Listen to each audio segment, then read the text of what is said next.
Hey party people, I'm Erica, and actually I'm planning a party to celebrate fixing up my new apartment! All month long, we've been talking about forgiveness.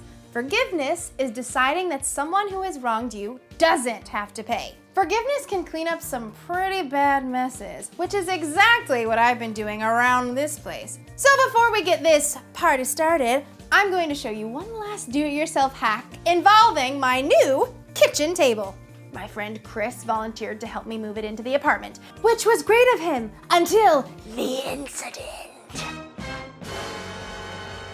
It was Chris's idea to turn the table sideways to get it in the door. I told him it wouldn't work, but he did it anyways and broke one of the legs. So guess what? I was right and he was wrong. Now look at my table. Meh. Ugh. So it was Chris's fault that I have to spend my whole afternoon showing you how to make a table more level. Thanks a lot, Chris. Guess who's not getting invited to the party now? It's you, Chris. Let's do this thing.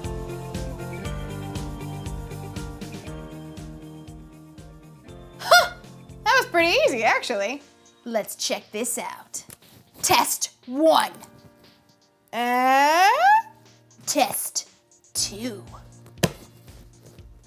Ooh, yay! Last but not least, test 3. Oh man. Don't think that lets you off the hook, Chris. You're still missing out on my party. Today's story is about a guy who wasn't so sure he wanted to party. My party's going to be great, by the way. We're going to have music and games and snacks. And although Chris would usually be the one to bring the snacks, plus he plays the best games and picks really good music. Ugh!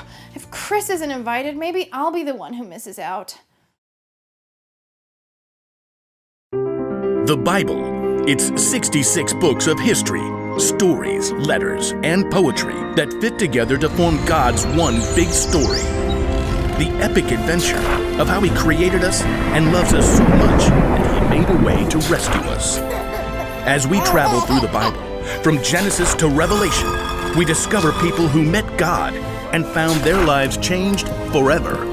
And now for an amazing story, inspired by the book of Luke. Chapter 15, verses 21 through 32. When Jesus wanted to share something important, he often told a story to explain what he meant.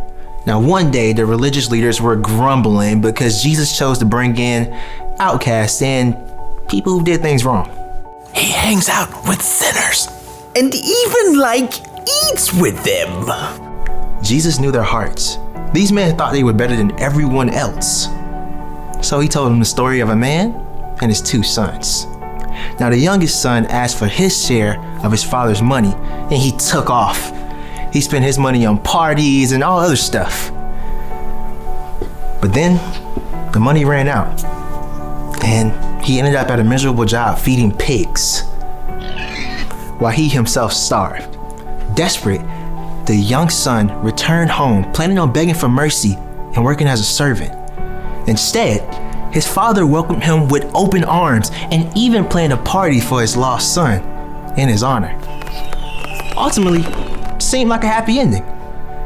But Jesus wasn't finished with the story yet. The older son was in the field. When he came near the house, he heard music and dancing. If Jesus were to tell that story to us today, it might sound something like this. The older brother, let's call him Will. He spent the entire day working hard, perhaps plowing up the packed dirt on a brand new field. Come on, Bessie. Just one more row. Gotta finish before the light goes. As the sun slipped behind the hill, Will finished breaking the dirt on his last long row. I just need some water and a quiet meal and bed. Will trudged slowly back to the house and left Bessie in the barn with a bag of oats. If my slacker brother hadn't run off, I wouldn't have to work so hard. As Will neared the house, he was surprised to see the lights blazing from every window. What is going on? Will stopped, trying to make sense of all the activity and the music. Then, the back door opened. One of the servants stepped outside to throw out a bowl of scrap, and she turned to go back inside. Wait. The servant paused. What's happening? It's just the party for your brother. The what for my what? You haven't heard? Your brother showed up this afternoon. Your dad had the fattest calf killed and roasted to celebrate. He is so thankful Jake's safe. A party? My dad is throwing a party? I'll let the family know you're back. What? No. I am not coming in. The servant wrinkled her nose. Whew. You want someone to run you a bath first? Leave me alone. The servant hurried back inside. Will paced as his exhaustion vanished and anger coursed through his veins. I work all day. Every day. Has Dad ever thrown a party for me?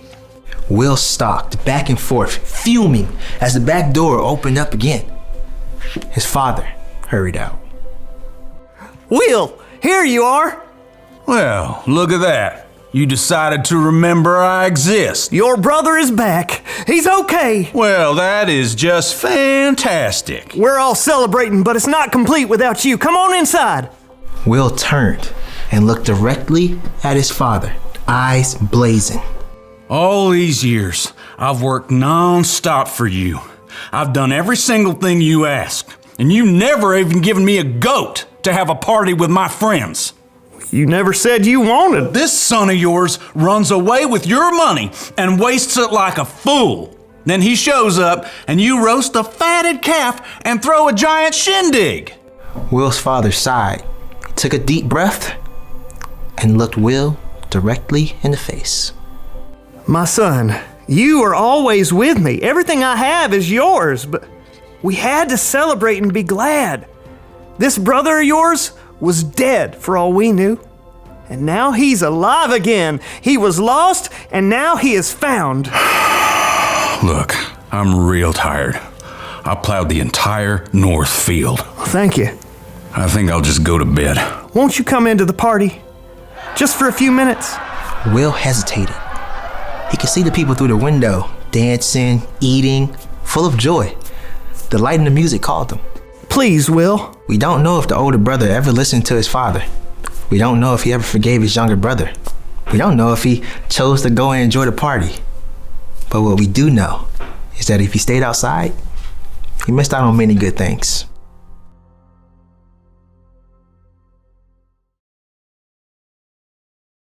The older brother in Jesus' story totally missed out. Being right was way more important to him than repairing the relationships with his father and brother. The father, on the other hand, forgave his son and threw a big party! Forgiveness is something we should celebrate. Think about it. In the beginning, God decorated for the biggest party ever when he made paradise for his people. But over time, people got further and further and further away from paradise. So, God sent Jesus. Because of what Jesus did for us, we can be forgiven. Jesus even said that when someone turns to God, there's great joy in heaven. Maybe like a party! When you forgive someone in your heart, that's worth celebrating. I mean, forgiveness can save relationships. It can even make someone else feel like they matter. And forgiveness can take the weight off your shoulders too. But when you hold grudges and you don't forgive, you can miss out on all that stuff. That's why the one thing to remember today is this. When you don't forgive, you miss out. So, of course, I'm going to forgive my friend Chris for breaking my table even though I was right and he was wrong. I don't want to miss out on our party. And I definitely don't want to miss out on our friendship. That's way more important to me than being right. Well, that's all for now. I've got to go get ready for a party. See you around.